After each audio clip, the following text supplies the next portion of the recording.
Smoke over Khost moments after a series of suicide bombings and then gun battles in the eastern city.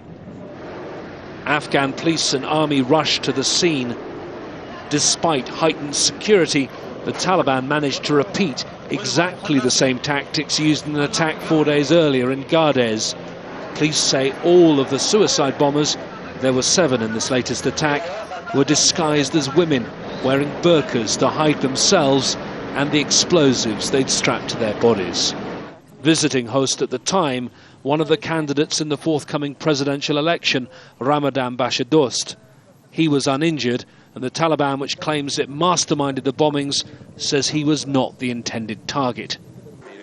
News of the attacks came just as the US envoy to Afghanistan and Pakistan, Ambassador Richard Holbrooke, was visiting Kabul. The ambassador, who met with Afghanistan's President Hamid Karzai, will have been briefed on the latest violence during this, the bloodiest month in the 7.5 years since US forces first arrived in Afghanistan.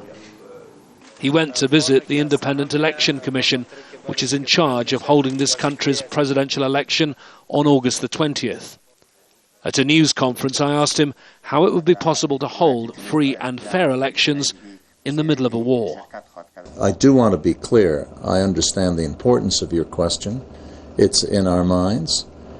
But what do you want the Afghan people to do? To abandon an election because of some threats from a small minority of Taliban?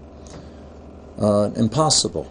So you hold the best election you can under the circumstances. I say again, it isn't going to be perfect. Levels of violence are now at the highest since the fall of the Taliban government. There are just 25 days until the people of Afghanistan go to the polls. The authorities in this country face one of their biggest challenges ever. James Bays, Al Jazeera, Kabul.